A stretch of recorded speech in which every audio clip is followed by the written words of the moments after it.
পাঠ কৰিবলৈ লৈছোঁ জুবিনদাৰ কালজয়ী গীতবোৰৰ দ্বাৰা ৰচিব প্ৰয়াস কৰা এটি কবিতা তেখেতলৈ শ্ৰদ্ধাঞ্জলি জনাই।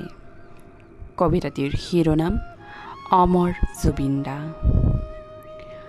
মায়াবিনী ৰাতিৰ বুকুত এতিয়া যেন দেখা পাওঁ মাথো তোমাৰেই ছবি।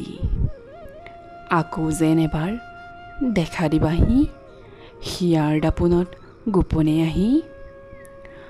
সময়ো যেন এতিয়া থমকি যায় বিষাদ বেদনাই হিয়াখন খুলি খুলি খায়। তোমাৰ মৰমতে কান্দিছে হাই সীমাহীন জনতাই।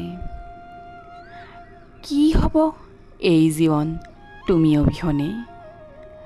তোমাৰ কথাই যেন আমনি কৰিব প্ৰতি পলে পলে প্ৰতি ক্ষণে ক্ষণে। তোমাৰ ছবিতে ধৰা দিব যেন এতিয়া নিজানত বহিলে। যাবলৈ খোজোতে এবাৰো থমকি নৰলনে তোমাৰ দুভৰি।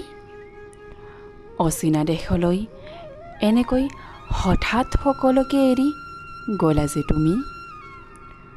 যোৱাই যদি যোৱাই বাৰু এই মৰতকে এৰি।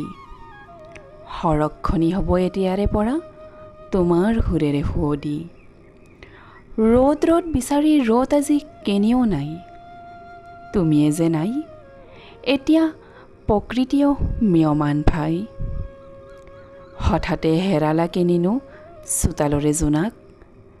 চাওঁ বুলি আৰু কাহানিও চাব যে নোৱাৰিম তোমাক।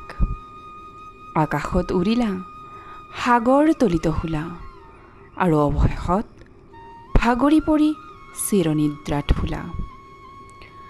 আকৌ এবাৰ আহি ক'বানে তুমি মই ভাগৰা নাই জীৱন হেৰুৱা নাই বুলি। আঁতৰি আঁতৰি থাকিলেও তুমি ৰৈ যাবা সকলোৰে হৃদয়ৰ স্পন্দনত। দূৰ দূৰণিত থাকিলেও তুমি পৃথক নোহোৱা কাহানিও আমাৰ জীৱনত। তুমি যেন এটি পপীয়া তৰা আকাশৰ বুৱতী নৈ।